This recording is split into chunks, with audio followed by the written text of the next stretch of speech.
Hello guys, welcome back to my channel. मैं हूं पंकज और आज हम कराएंगे क्लास 10th का साइंस का चैप्टर आगे की ओर कराएंगे, जो कि फर्स्ट चैप्टर है। उसमें हमने पिछली क्लास में पढ़ लिया था, जो रिवीजन करेंगे और आगे हम पढ़ाएंगे टाइप्स ऑफ केमिकल रिएक्शन का, जो कि डिस्प्लेसमेंट रिएक्शन वाला आगे होगा। तो जो कि अगर जो आपने पुराना लेक्चर नहीं लिए है तो उनको प्लेलिस्ट बनी हुई है साइंस 10th क्लास के नाम से, तो आप वहाँ से सभी के नोट्स बना सकते हैं और अपने चैप्टर को समझ सकते हैं बहुत अच्छे तरीके से। तो स्टार्ट करते हैं आज की क्लास। तो हमने कर लिया था कि टाइप्स ऑफ केमिकल रिएक्शन के टाइप्स ऑफ केमिकल रिएक्शन में कितने प्रकार की केमिकल रिएक्शन होती है। तो टाइप्स ऑफ केमिकल रिएक्शन में कॉम्बिनेशन रिएक्शन पढ़ा था और डीकम्पोजिशन रिएक्शन पढ़ा था। फिर अब स्टार्ट करेंगे डिस्प्लेसमेंट रिएक्शन। तो हम देखते हैं कि कॉम्बिनेशन रिएक्शन में क्या क्या पढ़ा था।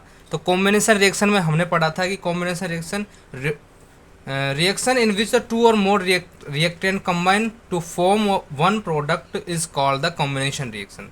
मतलब दो रिएक्टेंट से एक प्रोडक्ट बनाया गया है, वो हमारी कॉम्बिनेशन रिएक्शन कहलाती है। दो या दो से अधिक चीज़ों से बनाया गया एक प्रोडक्ट, वो हमारी कॉम्बिनेशन रिएक्शन कहलाती है। सिंपल सी बात है। तो हमने एग्जांपल ले लिए, मैग्नीशियम को एयर में जलाएंगे तो MgO बनेगा। तो एक मैग्नीशियम को एयर से रिएक्ट करेंगे तो ये हमारे हो गए रिएक्टेंट, इनको रिएक्टेंट से हमसे प्रोडक्ट में बदल दिया, तो हमारी ये केमिकल रिएक्शन की कॉम्बिनेशन रिएक्शन की एक फॉर्म हो गई। तो एक कार्बन कोयले को हम ऑक्सीजन में जलाएंगे तो CO2 बनेगा।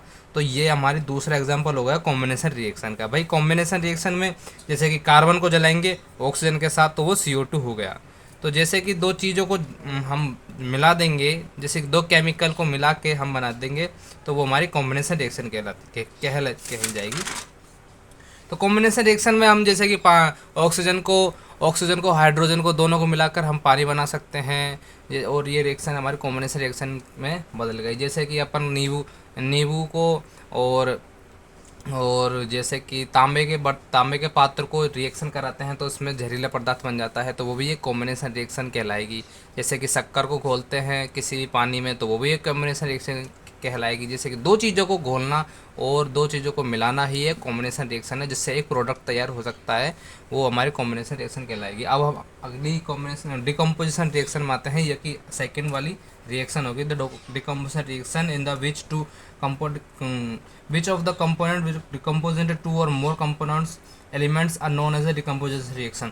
कि भाई डिकम्पोजिशन एकदम उल्टा होती है कॉम्बिनेशन रिएक्शन की। डिकम्पोजिशन रिएक्शन वो होती है जैसे कि हमने कोई प्रोडक्ट तैयार किया, ठीक है, प्रोडक्ट है हमारे पास, उसको हम दो रिएक्टेंट में तोड़ते हैं।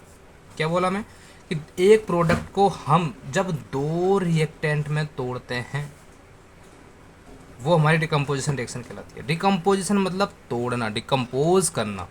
तो जब एक प्रोडक्ट को दो या दो से अधिक रिएक्टेंट में चेंज कर देते हैं, मतलब दो और दो अलग अलग उसमें पार्ट्स में तोड़ देते हैं, तो हमारी डिकम्पोजिशन रिएक्शन कहलाएगी। तो इसकी आपने डेफिनेशन पढ़ ली और डेफिनेशन को नोट कीजिए दोस्तों। ये डेफिनेशन बहुत इंपॉर्टेंट है, आपके नोट्स में हमेशा काम आएगी। 10th क्लास के लिए बहुत ही इंपॉर्टेंट रिएक्शन है। तो अब हमको इसके एग्जांपल देखने हैं। तो एग्जांपल देखते हैं। CaCO3 और CaO। हम CaCO3 को मतलब कैल्शियम कार्बोनेट को हीट देंगे तो हम उस CaO कैल्शियम ऑक्साइड और CO2 कार्बन डाइऑक्साइड मिलेगा। ठीक है दोस्तों, तो हमारी डिकम्पोजिशन रिएक्शन हो गई। जैसे कैल्शियम कार्बोनेट है, जब इसको दो भागों में तोड़ेंगे तो कैल्शियम ऑक्साइड और CO2 कार्बन डाइऑक्साइड मिलेगा। ये हमारी डिकम्पोजिशन रिएक्शन की एक हमारी एग्जांपल हो गई। तो हम अब देखते हैं कि FeOH3, ठीक है, होल थ्राइस Fe को OH का होल थ्राइस, जब इसको हीट देंगे तो Fe2O3 और 3H2O निकलेगा। अब ये भी हमारे डिकम्पोजिशन रिएक्शन की एक एग्जांपल हो गए। तो समझिएगा आगे। You will observe the emission of the brown fumes, these are fumes are the nitrogen gases. अब एक रिएक्शन है जो कि इम्पोर्टेंट है, जो कि ऐसे पूछ ली जाती है कि बाय जो एमिशन ऑफ ब्राउन फ्यूम्स, मतलब ब्राउन फ्यूम्स का जो एमिशन होता है वो किस गैस का होता है और कौन से रिएक्शन में होता है, ये हमको डिकम्पोजिशन रिएक्शन में भी पूछ लिया जाता है। तो हम इसको एक्सप्लेन करेंगे और इसको समझेंगे कि रिएक्शन में होता क्या है भाई। जैसे कि आपको PbNO3 का होल थ्राइस दे रखा है, लीड नाइट्रेट। अब लीड नाइट्रेट को हम रिएक्ट कराएंगे हीट देके, जब इसका डिकम्पोज करेंगे तो हमको PbO लीड ऑक्साइड और NO2 गैस और O2 मिलेगी। ठीक है, ये हमारी डिकम्पोजिशन रिएक्शन, जैसे कि एक प्रोडक्ट को 3 रिएक्टेंट में तोड़ दिया जाता है, तो ये हमारी डिकम्पोजिशन रिएक्शन हो गई। ठीक है दोस्तों, तो NO2 4NO2 गैस, तो ये वाइट ब्राउन फ्यूम्स के रूप में मिलती है हमको नाइट्रोजन डाइऑक्साइड।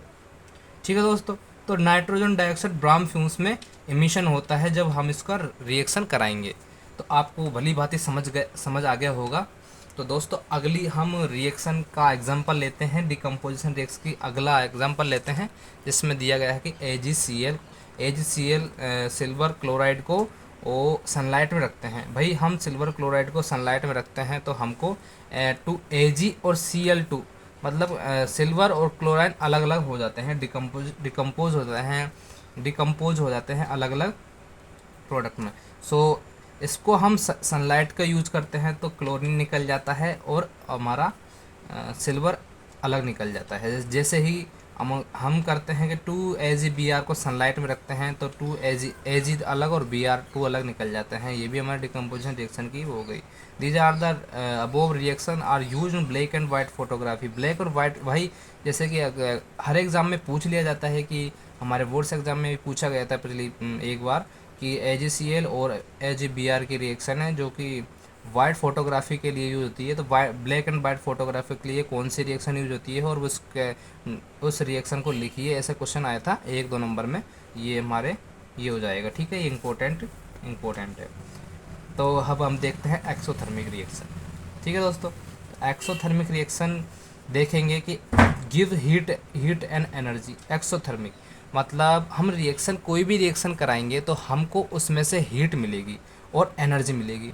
अब जैसे कि भाई एक खड़ी होती है, खड़ी दीवार, जैसे कि गाँवों में हम दीवार को पोतने के लिए खड़ी का यूज करते थे, जो मतलब एक चूना टाइप का आता था, उसमें जब हम जिस कैल्शियम ऑक्साइड कहते थे उसको। ठीक है, उसको चूना पत्थर नाम से आता है, उसमें हम पानी डालेंगे तो हमको एनर्जी और हीट मिलेगी। वो मतलब हम घड़े में गाँवों में किया करते थे कि गलाने में उसको क्या गर्म हो जाती है, अब वो हीट देती है तो ये एक्सोथर्मिक रिएक्शन है। एक्सोथर्मिक मतलब जो हमको हीट दे और एनर्जी दे, वो एक्सोथर्मिक रिएक्शन कहलाएगी। एंडोथर्मिक रिएक्शन वो होगी जो एनर्जी एब्जॉर्ब बाय रिएक्शन, जो भी एनर्जी होगी, जो भी रिएक्शन होगी उस एनर्जी को पूरे को एब्जॉर्ब कर लेगी, वो एंडोथर्मिक रिएक्शन कहलाएगी। ठीक है दोस्तों, इसमें तो होता है हीट देती है और ये हीट ले लेती है, पूरी एनर्जी की हीट निकल जाती है, वो एंडोथर्मिक रिएक्शन कहलाती है। तो हम देखेंगे डिस्प्लेसमेंट रिएक्शन। तो डिस्प्लेसमेंट रिएक्शन में